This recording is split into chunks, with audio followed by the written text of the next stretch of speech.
கர்த்தருடைய பரிசுத்த நாமத்திற்கு மகிமை உண்டாவதாக. தேவனாகி கர்த்தர் நம்மை 7 மாதங்களை கடந்து வரும்படி கிருபை செய்தார். இன்றைக்கு ஆகஸ்ட் மாதம் 1ஆம் தேதி. இந்த 2024வது வருஷத்தினுடைய 8வது மாதத்தை காணும்படி கிருபை செய்த தேவனுக்கு மகிமை உண்டாவதாக. இந்த நாளிலே தேவன் நமக்கு வைத்திருக்கிற வசனத்தை நாம் வாசிக்க கேட்கலாம். ரோமர் 6ஆம் அதிகாரம் 11வது வசனம். இந்த வார்த்தை சொல்லுகிறது, அப்படியே நீங்களும் உங்களை பாவத்திற்கு மரித்தவர்களாகவும் நம்முடைய கர்த்தராகிய இயேசு கிறிஸ்துவுக்குள் தேவனுக்கென்று பிழைத்திருக்கிறவர்களாகவும் எண்ணிக்கொள்ளுங்கள் என்று சொல்லி இந்த வார்த்தை சொல்லுகிறது. நீங்கள் கிறிஸ்து இயேசுக்குள்ளே உங்களை பிழைத்திருக்கிறவர்களாய் நீங்கள் இந்த உலகத்திலே உங்களை நடத்தி கொள்ள வேண்டியது அவசியமாயிருக்கிறது. நீங்கள் ஆவிக்குரிய பிரகாரமாய் தேவனுடைய சகல இரக்கங்களையும் கிருபைகளையும் பெற்று இந்த உலகத்தில் நீங்கள் பிழைத்து இருக்கும்படி தேவன் கிருபை செய்திருக்கிறார்.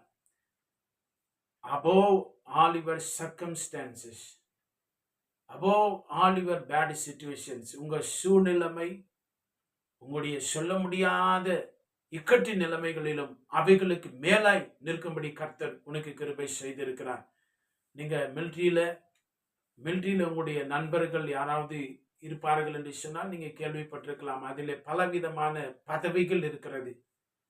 Brigadier, lieutenant colonel, colonel, major, captain என்று சொல்லி பலவிதமான காரியங்கள், பொறுப்புகள், பதவிகள் இருக்கிறது. அதை போலவே இன்றைக்கு தேவனுடைய ராஜ்யத்தில் உன்னை பிழைத்திருக்கும்படி தேவன் சொல்லி இருக்கிறாரு. கர்த்தருடைய பிள்ளைகளாகி நமக்கு, தம்முடைய திருச்சபைகளுக்கு, தம்மை சேர்ந்த விசுவாசிகளுக்கு, இரத்தத்தினால் கழுவப்பட்ட சபைக்கு கர்த்தர் என்னெல்லாம் செய்திருக்கிறார் என்று சொல்லி நம்ம சீக்கிரம் பார்க்கலாமா? நீங்க யார்? உங்களை பார்த்து யாராவது கேட்டா நீங்க யார்? கிறிஸ்து உங்களுக்கு என்ன செய்திருக்கிறார்? நீ கிறிஸ்துவுக்குள்ள யாருன்னு உங்களை யாராவது கேட்டா நீங்க என்ன சொல்ல முடியும் உங்களால? வேதம் சொல்லுகிறது, யோவான் 1ஆம் அதிகாரம் 12வது வசனத்திலே, you are a God child, நீ தேவனுடைய பிள்ளைகளாகும்படி தேவன் உனக்கு அதிகாரம் கொடுத்திருக்கிறார். அது மட்டுமா? யோவான் 15:15 நான் உங்களை சிநேகிதன் என்று சொல்லுகிறேன் என்று சொல்லி இயேசப்பா நம்மளை பார்த்து சொன்னார். we are his friend, நாம் அவருடைய நண்பர்களா இருக்கிறோம். இதெல்லாம் ஒரு ரேங்க் மாதிரி. அவ்வளோ பெரிய கௌரவத்தை தேவன், ஆவிக்குரிய ஆசீர்வாதத்தை, மேன்மைகளை கர்த்தர் நமக்கு கொடுத்திருக்கிறார். அடுத்தது என்ன தெரியுமா? நாம் கிறிஸ்துவின் சரீரமாயும் அவருக்குள்ளே தனித்தனி அவயங்களாயும் நாம் இருக்கிறோம் என்று சொல்லி 1 கொரிந்தியர் 12:27 நாம படிக்கிறோம். we are a body of Christ.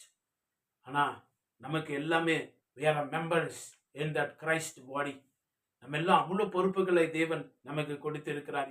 அதோடு மட்டுமல்ல, எபேசியர் 1ஆம் அதிகாரம் 1வது வசனம் சொல்லுகிறது, விசுவாசிகளாகிய பரிசுத்தவான்கள் என்று சொல்லி தேவன் நம்மை பரிசுத்தவான்களாய், பரிசுத்தவாட்டிகளாய் நம்மை அழைத்திருக்கிறார். கொலோசியர் 1ஆம் அதிகாரம் 14 சொல்லப்பட்டிருக்கிறது, அந்த வெளியேறு பெற்ற இரத்தத்தினாலே உன்னை மீட்டிருக்கிறார். he redeemed you, he have forgiven all your sins.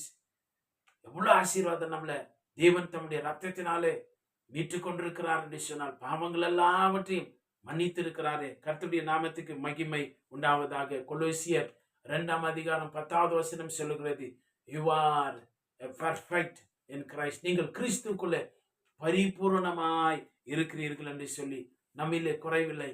as you are a spirit being, தேவன் ஆவியாய் இருக்கிறார். நம்மளையும் அவருடைய ரூபத்தின் படியும் சாயலின் படியும் ஆவியின் மனுஷனாய் படைத்திருக்கிறார். நமக்கு ஆத்மா இருக்கிறது, சரீரமாகி இந்த கூட்டுக்குள்ள வாசம் பண்ணுகிறோம். ஆனா உண்மையிலே நம் ஆவி மனிதர்கள். இவ்வாறு ஸ்பிரிட் பீயிங் தேவனாகி கர்த்தர், we receive his perfection. தேவன் நமக்கு ஆக்கினை தீர்ப்பிலிருந்து விடுதலை கொடுத்திருக்கிறார். ரோமர் 8ஆம் அதிகாரம் 1-2 வசனங்களிலே வாசிக்கிற பொழுது எவ்வளவு மேன்மைகளை கர்த்தர் கொடுத்திருக்கிறார். நம்ம தேவனோடு உடன் வேலையாட்களாய் இருக்கிறோம். we are co-workers, we are God's co-workers. 2 கொரிந்தியர் 6:11 நாம் வாசிக்கிறோம். அல்லேலூயா. அதோடு மட்டுமல்ல, பிதா, குமாரன், பரிசுத்த ஆவியானவர் சொல்ற அந்த லைன் மாதிரி ஆர்டர் வைத்தோம் அப்படின்னு சொன்னா நம்மள 4வது சீட்டு நம்மளுக்கு கொடுத்திருக்கிறாராம். ஒரு தேவ மனுஷன் சொல்கிறார், 4வது seat உன்னது. God has given that much honor and respect. உனக்கு அந்த அந்த ஆவிக்குரிய அந்த ஸ்தானத்துல தேவன் உனக்கு அவரோடு கூட உன்னதங்களிலே உட்கார வைத்திருக்கிறார் என்று சொல்லி எபேசியர் 2:6 நாம் வாசிக்கிறோம். எபேசியர் 2:10 சொல்லுகிறது, நாம் தேவனுடைய செய்கையாய் இருக்கிறோம் என்று சொல்லி. உலக தோற்றத்துக்கு முன்னாடி உன்னை தெரிந்து கொண்ட நற்கிரியைகளை செய்யும்படியாய் தேவன் உன்னை தெரிந்து கொண்டிருக்கிறார் என்று சொல்லி காட்ஸ் ஒர்க்மேன்ஷிப். அதோடு மட்டுமல்ல, பிலிப்பியர் 3:20 சொல்லுகிறது, நம்முடைய வாசம் எங்க தெரியுமா இருக்கிறது? நம்ம எல்லாம் பரலோக வாசிகள். இந்த பூலோகத்தில் இருந்தாலும் யூ பிலாங் டு ஹெவன். தேவனாகி கர்த்தர் நமக்கு அந்த பாக்கியத்தை கொடுத்திருக்கிறார். நம்முடைய குடியிருப்பு பரலோகத்துல இருக்கிறது என்று சொல்லி நம்ம ஆசிக்கிறோம். கர்த்தருடைய பரிசுத்த நாமத்துக்கு மகிமை உண்டாவதாக. எபேசியர் 1:5 சொல்லப்பட்டிருக்கிறது, you are adopted into God's family. நீ புத்திர சுவிகர் ஆகும்படி, புத்திர சுவிகாரத்துடைய அந்த பாக்கியத்தை தேவன் தம்முடைய பிள்ளைகளுக்கு கொடுத்திருக்கிறார். அந்த தேவனுடைய குடும்பத்துல நம்ம எல்லாரையும் உள்ள அழைத்து கொண்டிருக்கிறாரே. கர்த்தருடைய பரிசுத்த நாமத்துக்கு மகிமை உண்டாவதாக. அது மட்டும் இல்ல, தம்முடைய ஜீவனையே நமக்குள்ள வைத்திருக்கிறார். அந்த இயேசுவின் ஜீவன் தம்முடைய பிள்ளைகளுக்கு, விசுவாசிகளுக்கு அந்த வார்த்தையின் வழியா அந்த ஜீவன் கடந்து போயிருக்கிறது. அந்த வித்து நமக்குள்ள இருக்கிறது. we are born of God. தேவனுடைய அந்த ஜீவன் நமக்குள்ள இருக்கு. பாவம் செய்ய முடியாது, பாவம் நம்மிடத்துல எடுபடாது. இவ்வளவு பாக்கியங்கள் எல்லாம் தேவன் நமக்கு கொடுத்திருக்கிறாரு. இவைகள் எல்லாம், இந்த காரியங்கள் எல்லாம் ஒவ்வொரு விசுவாசிக்கிற பிள்ளைகளுக்கு தேவன் கொடுத்திருக்கிறார். இதுதான் இவ்வளோ பாக்கி. இவ்வளோ ஒரு உயர் பதவிகளை அடைகிற பொழுது, ஒரு போலீஸ் துறையிலையோ இராணுவ துறையிலையோ உங்களுக்கு ஒரு கோடு சேர்த்துட்டே இருப்பாங்க. இது எல்லாம் இந்த பரலோகத்துல பார்க்கிற பொழுது அது உலக பிரகாரமாய் அல்ல. இவ்வளவு ஆவிக்குரிய மேன்மைகளையும் கனத்தையும் கர்த்தர் நம்ம ஒருவருக்கு செய்திருக்கிறாரு. நீங்கள் எப்பயாவது இதை யோசித்தது உண்டா? இதை விளங்கி கொண்டது உண்டா? உங்களுக்கு இதை நீங்கள் அறிந்து கொண்டது உண்டா? கர்த்தருடைய பிள்ளைகளே, உங்களுக்கு எவ்வளவு பாக்கியத்தை தேவன் செய்திருக்கிறாரு. இந்த வருஷத்தினுடைய 8வது மாதத்துல நாம் வந்திருக்கிறோம். ஜனவரி மாதத்துல நீங்கள் தொடங்கின பொழுது எந்த வாஞ்சை, எந்த உற்சாகம், எந்த தீர்மானத்தோடு தொடங்கினீர்கள்? 7 மாதங்கள் கடந்து போயிருக்கிறது. How useful you are in the kingdom of God. தேவனுடைய ராஜ்யத்தின் புத்திரராயிருங்கள். தேவனுடைய பிள்ளைகளாய், பரிசுத்தவான்களாய், பரிசுத்தவாட்டிகளாய் வாழுங்கள். இவ்வளவு மேன்மைகளை கர்த்தர் கொடுத்திருக்கிறாரே. இந்த உலகத்துல தலை நிமிர்ந்து வாழுங்கள். பொய் சொல்லுகிற உலகம், பாவம் உலகத்துல தலை நிமிர்ந்து வாழுங்கள். நான் பொய் சொல்ல அழைக்கப்பட்டேன், உண்மை பேச அழைக்கப்பட்டிருக்கிறேன். பாவம் செய்ய முடியாது. பாவத்தை மிதித்து வாழுகிற அந்த கிருபையை தேவனுக்கு, you have that dominion, you have the authority of Jesus. அந்த அதிகாரத்தை தேவனுக்கு கொடுத்திருக்கிறாரு. அப்படி அந்த ஆவிக்குரிய மேன்மையோடு வாழுங்க. ஆவிக்குரிய பெருமை அல்ல, the great gifts that God has given bestowed in you, உனக்குள்ள வைத்திருக்கிறாரு. அதை நினைச்சு அவரை மேன்மைப்படுத்துங்க, கனப்படுத்துங்க. கர்த்தருடைய பிள்ளை என்று சொல்லி ராஜ்யத்தின் I'm a kingdom man, I'm a kingdom woman, அந்த மாதிரி நான் தேவனுடைய ராஜ்யத்தின் பிள்ளை என்று சொல்லி இந்த உலகத்துல தைரியமாய் நடை போடுங்கள். அல்லேலூயா. ஒரு நாள் ஞாயிற்றுக்கிழமை காலையில ஆராதனை துவங்குவதற்கு முன்னதாக கார்ட்லெஸ் மைக் எடுத்து இந்த பேட்டரி போட்டு, புது பேட்டரி, அப்பதான் பேக்கெல்லாம் ஓப்பன் பண்ணி அதுக்குள்ள போட்டு மைக் ஆன் பண்றேன் எல்லாத்தையும் ஆஃப் பண்ணி, ஆம்பிளிஃபயர் ஆஃப் பண்ணி, எல்லாம் பண்ணி என்னென்னவோ பண்ணிட்டே இருக்கிற. டைம் ஆகிட்டே இருக்குது. அந்த மைக்கு வேலை செய்யவே இல்லை. நான் நினைச்சேன், ஐயோ மைக் இந்த நேரத்திலேயா போனோம் அப்படின்னு சொல்லி. அதோட நல்ல வேலை என்னிடத்துல இன்னொரு எமர்ஜென்சிக்கு எப்போ ஒரு மைக் இருக்கும், அந்த மைக் இருந்ததுனாலே அன்றைக்கு அந்த பிரச்சனை இல்லாமல் போனது. கொஞ்ச நாள் விட்டு சென்ற பின்பு அந்த மைக் எடுத்து இதில் என்னதான் பிரச்சனைன்னு சொல்லி வேற ஒரு புதுசா அதுல போட வேண்டிய ஒரு பேட்டரி புதுசா வரவழைத்து அதில் போட்ட பொழுது அது மிக நன்றாய் வேலை செய்தது. எனக்கு அன்பான கர்த்தருடைய பிள்ளைகளே, இன்றைக்கு கிறிஸ்துவ ஜீவியம், உன்னுடைய பக்தி, உன்னுடைய விசுவாசம், நீ தேவனை நேசிக்கிற விதம், கர்த்தருக்கு செவி கொடுக்கிற விதம் எப்படி இருக்கிறது? Are you full charge with that faith and obedience in God?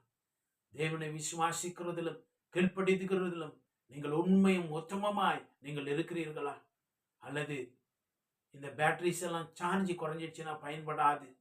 ஒனேசிமு, அவன் பவுல் எழுதுகிறான், இவன் எவ்வளவு பிரயோஜனம் உள்ளவனா இருக்கிறான். Are you useful to the kingdom of God, to your church, இந்த ரெஸ்பான்சிபிலிட்டிஸ் உன் குடும்பத்துல, உன் வாழ்க்கையில எவ்வளவு ஜாக்கிரதையா இருக்கிறீங்க, எவ்வளவு பொறுப்பா இருக்கிறீங்க. உனக்கு எவ்வளவு கனத்த தேவன் மேன்மையை கொடுத்திருக்கிற நினைச்சு பாருங்க. இது எல்லாத்தையும் யோசிச்சு பாருங்க. இதெல்லாம் எனக்குள்ள இருக்கிறதா? இதெல்லாம் எனக்கு எங்க இருக்கிறது? யோசிச்சு பாருங்க. எல்லாவற்றையும் தேவன் உனக்குள்ள கொடுத்திருக்கிறார். இந்த வார்த்தைகளோடு இந்த 8வது மாதத்துல பிரவேசிப்போம். நான் தேவனுக்காய் வைராக்கியம் பாராட்ட போகிறேன். நான் கர்த்தருடைய பிள்ளை, ரத்தத்தினாலே கழுவப்பட்டு மீட்டுக் கொள்ளப்பட்டிருக்கிறேன். ஒளிமேன், நான் பரிசுத்தவான், நான் பரிசுத்தவாட்டி, நான் ஜெயம் கொள்ளுகிறவன், நான் விசுவாசி, எல்லாவற்றையும் மேற்கொள்ளுகிறவன் என்று சொல்லி துணிச்சலுடன் அந்த ஆவின் பலத்துல எழும்புங்கள். கர்த்தர் உங்களோடு கூட இருக்கிறார். நம் கண்களை மூடி செபிக்கலாமா? மகா பரிசுத்தமான தகப்பனே, தயவுள்ள தேவனே, நீர் எங்களுக்கு பாராட்டி இருக்கிற சகல மேன்மைகளுக்கும் இரக்கங்களுக்கும் நாங்கள் நன்றி சொல்லுகிறோம் அப்பா. இந்த வார்த்தைகளை கேட்டுக்கொண்டிருக்கிற பிள்ளைகள் ஒவ்வொருவருக்கும் அவ்விதமான மேன்மைகளையும் இரக்கங்களையும் தயவும் நீர் காண்பித்து உண்மையுள்ளவராய் இருக்கிறீரே. இந்த 7 மாதங்கள் நீரே நடத்தி கொண்டு வந்தீர். தேவைகளை சந்தித்தீர். குறைவுகளின் மத்தியிலே, தாழ்வின் மத்தியிலே, பலவீனத்திலும் வியாதிகளின் மத்தியிலே நீர் சுகமும் நிறைவுமாய், நீர் வெளிச்சமாயிருந்தீரே. நாங்கள் ஸ்தோத்தரிக்கிறோம் ராஜா. இந்த 8வது மாதத்தின் இந்த நாளிலே இந்த பிள்ளைகளை நீர் ஆசீர்வதித்து பலப்படுத்துவீராக. உமக்குள்ளா எங்களுக்கு எவ்வளவு மேன்மைகள் கொடுக்கப்பட்டிருக்கிறது.